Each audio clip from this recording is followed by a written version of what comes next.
Welcome to section 1.8, part 2.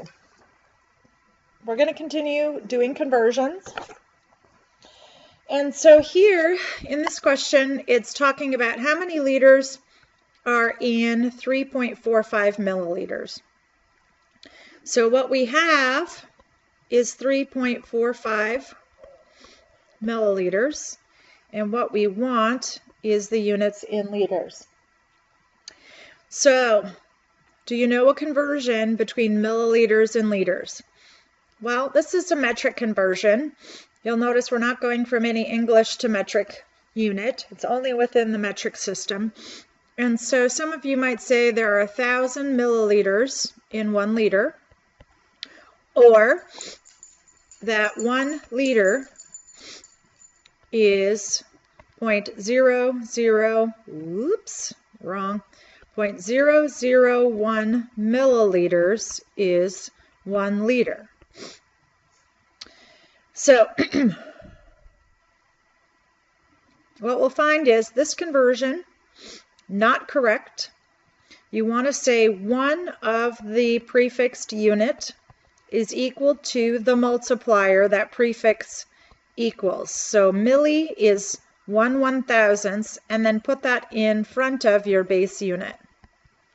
So this conversion factor, or this one, either one can be used. Some of us know from math 1,000 milliliters is in 1 liter. But if we're looking at just what does milli mean, it means 0.001 in front of any base unit. So we could use either conversion factor for getting from what we have to what we want. So 3.45 milliliters. We're going to want to get rid of the milliliters, so we're going to put those in the basement. So 1,000 milliliters is 1 liter.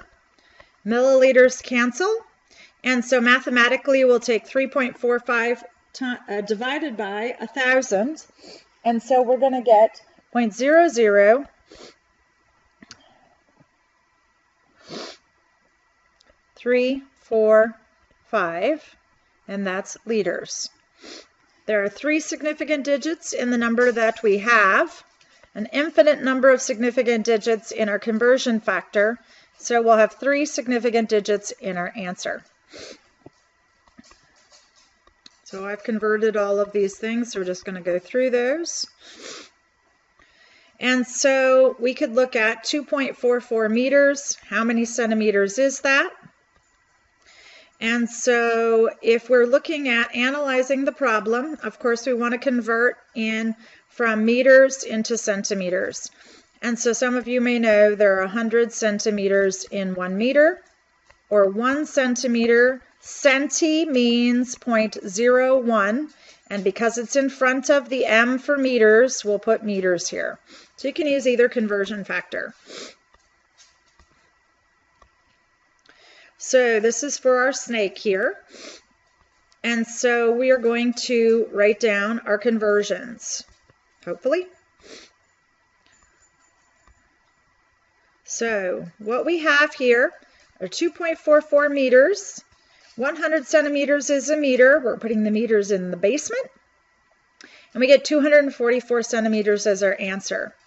There are 3 significant digits in what we have, an infinite number in the conversion factor, and so our answer will have 3 significant digits. So how many micrometers are in 3.67 kilometers? So I want to, or I have kilometers, and I want to get to micrometers. Now this is not an M, it is the Greek letter mu. So it looks like the letter U with a long tail in front of it. So don't write it as an M, because M is milli, not micro. So don't write it as such or you'll get counted off. Now within the metric system, some of you may know how to move the decimal points to get from one unit to another. Now, we can do it that way, and if you want to do that in your head, and you just write down the answer with the units on it, if you converted and moved the decimal point in the wrong direction and you have the wrong answer, you can't get partial credit for that. So what I like to do with any conversion problem is write down the conversion factors. So in kilometers or kilometers, the base unit is meters. So I want to convert from kilometers or kilometers into the base unit of meters, and then from meters into micrometers. So you'll see here with the two arrows, I'm going to need two conversion factors. So 1 kilometer is 1,000 meters. So I've got to the base unit. Now, I also know that 1 micrometer, micro in front of the meter, so I'm going to put meter over here. What does the term micro mean in terms of a multiplier? Well, it's 1 times 10 to the minus 6. So these are the two conversion factors I'm going to use. So I'm going to start out with what I have and get rid of the units that I don't want. So I'm going to use this first conversion factor here to get rid of the units that I don't want. Now my dog is walking around, so she may bark in a minute, so I'm trying not to look at her. And so now we have it in units of meters. So if I were to stop the problem here, I would have units of meters because it's the only unit left over that doesn't cancel out. So then I can convert again, now that I have units of meters. Let's look at the second conversion factor and let's get rid of the units of meters and get to micrometers. So the unit needs to be in the basement of this conversion factor is going to be the meters. So 1 times 10 to the minus 6 meters is 1 micrometer. Meters cancel and micrometers are left over. And so if I multiply all the numbers on the top and divide by all the numbers on the bottom, I will get 3.67 times 10 to the 9th micrometers. There are 3 significant digits in what I have, and these are conversion factors, so they have infinite number of significant digits, so my answer should have 3 sig figs when I'm all done. So it just goes through that, so we'll just quickly go through that. So what if we wanted to go between pounds and kilograms? Now, I personally do not know a conversion factor between pounds and kilograms because it's an English unit into a metric unit.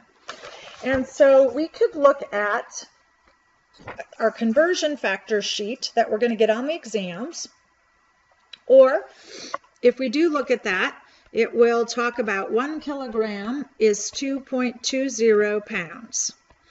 Okay, and so we could use that conversion factor if we would like. So let's use that. And so if we look at our conversion factors, we can have pounds or kilograms in the basement, whichever we would like to do. And so our 164 pounds, we want pounds in the basement, so they'll cancel each other out. And so we have 3 sig figs here, and we'll have 3 in our answer. Make sure you put units. Make sure there are units on your conversion factor, because if you put 1 divided by 2.20, I'm going to count that as wrong, because 1 is not the same thing as 2.20. 1 kilogram is the same as 2.20 pounds. So they have to have units on them or they're incorrect. So here we've got a better conversion factor. It's a little bit more exact, 2.2046 pounds. Iron sample is 4.5 pounds. What is the mass in grams? So if we're going to convert, we're first of all going to go from pounds into kilograms, and then we would like to go into grams. Okay, so the pounds cancel, and then we know that 1 kilogram is 1,000 grams. So if we multiply all the numbers on the top and divide by all the numbers on the bottom, we're going to get 2.04 times 10 to the 3rd grams. Now, when we're looking at this problem, there are 3 significant digits in 4.50. Now, if we multiply 4.50 times 1,000 and divide it by 2.2046, what I actually get on my calculator is 2041.18. But remember, this has got 3 significant digits, infinite, infinite. And so in order to have 3 significant digits, we either have to write 2,040 grams as our answer, or in scientific notation showing the 3 significant digits, 2.04 times 10 to the 3 grams. Okay. And it just shows that again. So we can do many, many conversions. If we look at this next page here, our haves and our wants, I just want to give you the correct answer here, because you guys can go through this, 165,000 seconds, or how many grams are in a kilogram. And so I just want to give you the answer here because I want to move on and do some more complicated problems. Now, how many miles are there in 1 centimeter? All right, well, first of all, we're going to want to convert centimeters into meters, because if I don't understand where to go in a conversion factor problem, what I do is I always, if there's a metric prefix on the number that I have, I always write down what is the conversion from that metric prefix to the base unit. So I know that there are 100 centimeters in 1 meter. All right, now, I don't know how many meters are in a mile. So what I can do is I can look up how many meters are going to be in a mile. Now, if I look this up on that conversion page that I have, okay, and if I look that up on my conversion page, it says 1.6093 kilometers is 1 mile. And so it's not a meter, but it's something within the same system, the metric system. So I at least can get to miles using this conversion unit. So what I need then is how many meters are in a kilometer. So I do know that there are 1,000 meters in a kilometer. So I'm going to go from centimeters to meters, meters to kilometers, and then kilometers to miles. So starting out with the number I am given, get rid of the units you do not want. So you have 3 conversion factors here, 1, 2, and 3. So we're going to use conversion factor number 1, putting the units of centimeters in the basement. Okay, and putting all the units on everybody, centimeters cancel. Now if I were to stop the problem here and multiply through, I would have my answer in meters. Now I want to get rid of the units of meters, so I'm going to use conversion factor number 2 here, but I'm going to put the meters in the basement so that they cancel, and the kilometers upstairs. So if I were to stop the problem here, I would have my answer in kilometers. Now I want to go from kilometers to miles, so 1.6093 kilometers is 1 mile. Now, I would not expect you to know this conversion. It's given on the conversion sheet that you guys have that are given to you on exams, so you would be able to look this up. So kilometers cancel. All I have left is miles, which is what I want. So I'm going to multiply all the numbers through. There's 3 sig figs there. I don't know why I keep picking 3 sig figs on the units that I have, but remember infinite, infinite, infinite. And so if I multiply all the numbers on the top and divide by all the numbers on the bottom, I have to be able to get my units, or all my units to cancel. And I want to also look at how many sig figs my answer should be in. So if I do this on my calculator, I'm going to get 6.2138 times 10 to the minus 6 miles. Well, there can only be 3 significant digits in the answer. And so here, if I look at that 1, okay, if I look directly behind it, there's a 3, so I'm going to write 6.21 times 10 to the minus 6 miles. So my answer is in 3 significant digits. And so if we look at this last one, I have a typo on mine. It shouldn't be 6.22, it should be 6.21. Now, what we have here in terms of conversions, just some thinker buddies here, this is something that you want to look at. For example, it says liters to cc's. Now this was a while back. 1 cc is the same thing as 1 milliliter. And you should know this conversion. It's not given to you on your conversion sheet for the exam, but you should know it. It's just a cubic centimeter, which is 1 cm cubed. So all of them are equal to one another. So 1,000 cc's is 1 liter, because 1,000 milliliters is a liter. And so 1 cc, is 1 milliliter. And so you can convert. So that will come out to be 1.63 times 10 to the 3 cc's. Seconds into microseconds, it's going to come out to be 1.2 times 10 to the 6th microseconds. Do that conversion. And centimeters into micrometers, first of all, you would want to get centimeters into meters. So 100 centimeters is a meter. And then from the meters into the micro. So 1 micrometer. What does micro mean in front of the unit of meter? It means 1 times 10 to the minus 6. So here are the two conversion factors you would use, and you would come out with 3.46 times 10 to the 6th micrometers. Okay. Know this conversion, okay? Now, if the speed limit on I-5 North is 50 miles per hour, what is the speed limit in meters per second? So this particular problem has 2 units associated with it. Upstairs, there's the unit of the mile, and downstairs, there's the unit of the hour. And this is what we have. And what we want is units of meters upstairs into seconds. So you will see that we need to convert from miles into meters and then convert hours into seconds. So we're going to be doing 2 different types of conversions here. So I'm going to write over here on the right-hand side some conversions. For example, seconds. 60 seconds is going to be 1 minute. And then 60 minutes will equal 1 hour. Now that's pretty simple.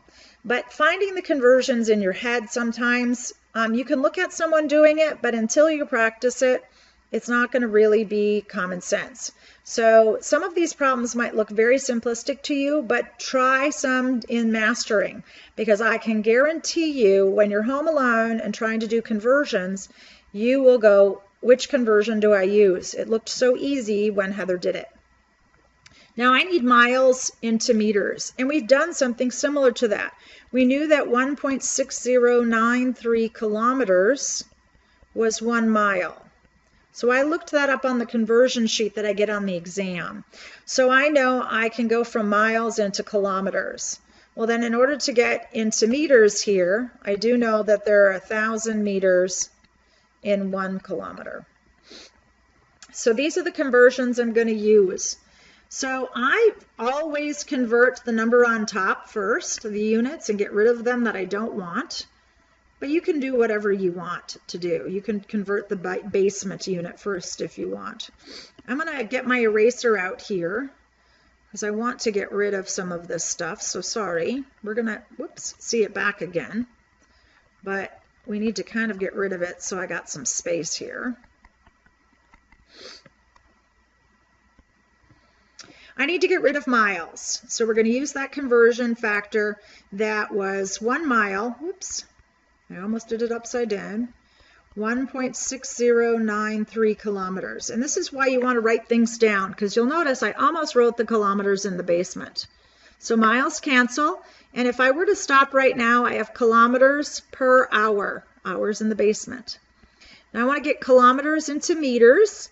So I've got 1 kilometer is 1,000 meters.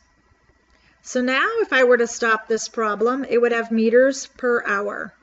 But I want meters per second. So now the next conversion factor has to go from hours and get rid of hours. So the conversion factor we had was that 1 hour was 60 minutes. So this conversion factor, what's going to go in the basement of the conversion factor?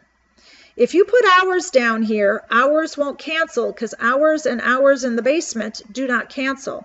The 1 hour needs to go upstairs and the 60 minutes needs to go downstairs because upstairs and downstairs cancel. So now you have meters per minute.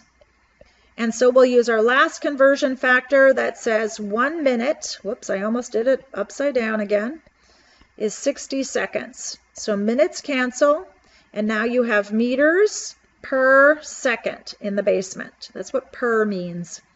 So we're going to multiply all the numbers on the top and divide by all the numbers on the bottom. And what we get is 22.35 meters per second. And so what we want to look at there is there are 3 sig figs here infinite, infinite, infinite. Say 3.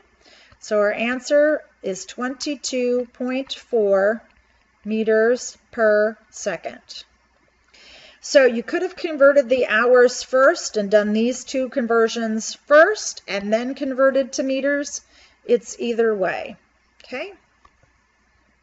And so it's just going to go through all our numbers here. So sorry about that. And again, here's your conversion factor. So this is where we got that miles to kilometers. Now this is a great one. This one is going to give us some word problems, and you might ask yourself, well, you know, we're doing all these conversions. What do they have to do with chemistry? Well, we are going to relate them to chemistry in that sometimes we'll use metric units to measure a measurement in lab, but then we want to relate it to the real world, where in the United States we use the English unit. And so again, like my dad on vacation, he wants to know the temperature in Fahrenheit, but we measure Celsius in lab. So there has to be a way to convert. But this is going to show us how to be able to convert from any one unit to another. And then we will be able to relate it to chemistry. So what I have here is a word problem where it talks about some things. It says 1 gallon of gas produces 9.5 kilograms of CO2. That's a conversion factor. So it says if I were to burn 1 gallon of gas, I would get 9.5 kilograms of CO2 produced from that. That's a conversion factor. Now don't abbreviate gallons, the letter G, because G, remember, is grams. So if you're unsure what the abbreviation is, write out the whole word. Now it says calculate the annual production of CO2, carbon dioxide, in kilograms. So we do want our answer to be in kilograms of CO2. If there are 4.00 times 10 to the 7th cars in the United States, and each car covers a distance of 11,600 miles at a consumption rate of 20 miles per gallon. Whoa, that's talking about a lot of things. So we have to carefully read this. So one car will cover a distance of 11,600 miles. So let's write that down. One car travels 11,600.0 miles. Each car consumes 20 miles per gallon. So we're going to go 20 miles for 1 gallon. Okay. Now, at least in reading the problem, those are all the conversion factors. So first of all, I want the units of kilograms of CO2. What do I actually have? What number do I start with? Well, what I look at is I try to look at all the numbers and they tell me how many cars I have. This is a conversion factor. It has 2 units in it. This is a conversion factor also, cars per mile. There are units upstairs and downstairs. And 20 miles per gallon of gas, upstairs and downstairs, 2 different units. This number, though, has only 1 unit on it. So I want to start with that. And that's the hardest thing about some of these problems, is trying to figure out what number are you starting with that you want to convert.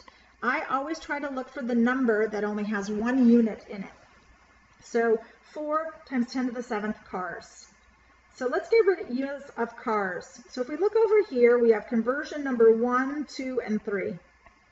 Which conversion do you want to use to get rid of cars? Well, if we look at them, conversion number 2 here. So let's put cars in the basement. For every car, it travels 11,600.0 miles. Whoops. And don't abbreviate miles, M, because M is meters. Cars, cancel. Now you have miles. Now let's look at the conversion factors. We've used that one, so I'm going to scratch that off. So you're going to see down here that this one has miles in it, so we're going to use that one next. So let me get my eraser out here, and we'll erase this conversion factor, so we got a little bit of room here. So let's get rid of miles. So 20 miles, and that was actually 20.0, so let's write that down. 20.0 miles, we want to use sig figs here, is what 1 gallon of gas will get us to in terms of driving. So miles cancel. Now, if we were to stop here, our answer would be in gallons, but we want to get it from gallons into kilograms of CO2. So we've used this conversion factor. So let's get out our eraser and let's get rid of that. I'm going to get my pen back here, and we would multiply this by another conversion factor, but I've run out of some space here, so I'm going to convert it down here. Gallons is upstairs, and so this is our last conversion factor. Let's put the gallons downstairs then. 1 gallon produces 9.5 kilograms of CO2. So gallons now cancel. We have the units that we want our answer to be in. We'll multiply all the numbers on the top and divide by all the numbers on the bottom. And so what we're going to see here is this has 3 significant digits. Now this is something they've told us. It is not a defined thing. It's something that someone measured, that one car will travel this amount of distance. And so there are 6 sig figs in this factor here. 20.0 miles is what they get in terms of a gallon. That was measured by someone. That is not a definition. And so this has 3 significant digits. And then 1 gallon of gas produces 9.5 kilograms of CO2. Some scientists measured that. And so that has 2 significant digits. So our answer should only have 2 significant digits. So what we get is 2.2 times 10 to the 11 kilograms of CO2. So our answer should only have 2 significant digits. The reason for that is these are not definitions, like 100 centimeters is 1 meter. This is saying some guy went out, burned 1 gallon of gas, and measured 9.5 kilograms of CO2 being made. And so because they measured that, it is not a definition. And so we can use it as a conversion factor, but it does have significant digits associated with it. All right. So if we were to look at some more conversion factor problems, let's look at a couple more. And so if we were to look at a couple more conversion factors, if we look at, I'm going to cruise through here, and this just goes through this particular problem. We want to look at mass and weight. Now, one of the things about mass and weight in terms of measurement is they are actually 2 different things. We interchange these words, what is the mass of something or what is the weight of something? We interchange these words on Earth because they mean the same thing on Earth, but they don't mean the same thing in space. And the reason for that is mass is the quantity of matter that an object possesses, and it's independent of location. So if we're sitting on Earth. But weight is the mass acted upon by gravity, and weight depends upon location because gravity changes. So if you're out in space, you have 0 gravity. And so your mass will be the same in space. So if you weighed 50 kilograms on Earth, you would have a mass, if your mass was 50 kilograms on Earth, you would have a mass of 50 kilograms in space. If you weighed 50 kilograms on Earth, in space you weigh 0 kilograms because there is no gravity. So the difference here is location, location, location. Depending upon gravity, you can weigh 0. Your mass will always be the same. So if you have a mass of 50 kilograms, no matter what planet, or if you're in outer space or in the center of the sun, you will have a mass of 50 kilograms. Now, I'm going to stop here because then we're going to start on units of density and conversions with that. And so I want to do that in a separate module. So thank you for watching section 1.8, part 2.